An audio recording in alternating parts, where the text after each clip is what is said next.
Hi, welcome back to Whimsy Crafter. I hope you all are doing great. We often buy orchids without knowing about their care routine and their type. So in today's video, I'll be discussing the basic orchid identification so that you can better care for your orchids. When we talk about orchids, there are basically two types of orchids. The first type is the terrestrial orchid and the second type is the epiphytic orchid. When I talk of terrestrial orchids, I mean Spathoglottis plicata or ground orchid.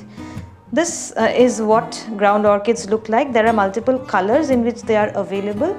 They are usually grown in the same type of media in which house plants are grown, and they like moist, warm conditions and filtered light.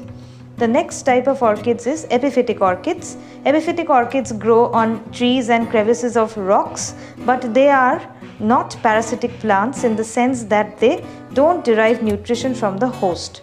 Now they can be further classified into monopodial orchids, and by monopodial orchids I mean this diagram. Look at the diagram.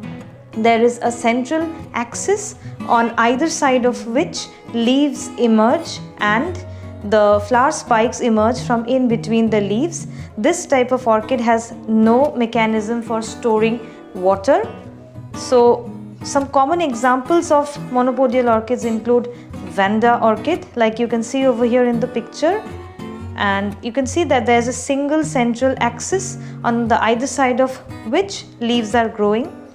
The second example of monopodial orchids is the Erides orchid, and I would like to mention that monopodial orchids are high light loving orchids, and I am showing you the orchids in the downward graduation of light requirement. The third type of monopodial orchid is the Rhynchostylis orchid. All these type of orchids require high moisture and light conditions, but by light I mean filtered sunlight, not direct sunlight. The fourth type of monopodial orchid is obviously our Phalaenopsis orchid. They have beautiful spikes which remain for 45 to 60 days on end, but their temperature and light requirements are comparatively lower than the previous three monopodial orchids that I showed you. They can be easily kept indoors. The second type of epiphytic orchids are sympodial orchids, like the diagram that I am going to show you right after this. If you take a look at this diagram, you will see multiple growths growing from the base, and they are usually in the form of bulbs and pseudobulbs, and then there are leaves, and then there are spikes that emerge from in between the leaves. Some very common examples of sympodial orchids include your Dendrobium orchids, the most popular ones, the beginner's orchid as we know it. The next kind of sympodial orchid is obviously Cattleya orchid with large showy flowers in various colors and hues.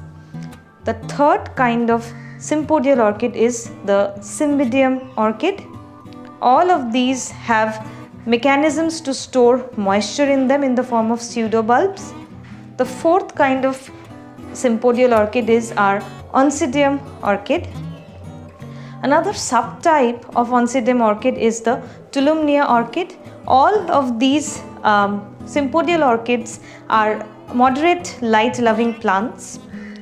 The next type of sympodial orchids that we have is Paphiopedilum. This is a moderately low light loving orchid usually found at the forest floors. Another such example of low light loving sympodial orchid is Bulbophyllum orchid.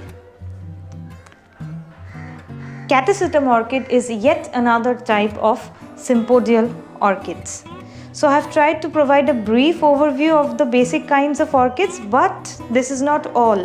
The list is endless and there are multiple such varieties of orchids that exist.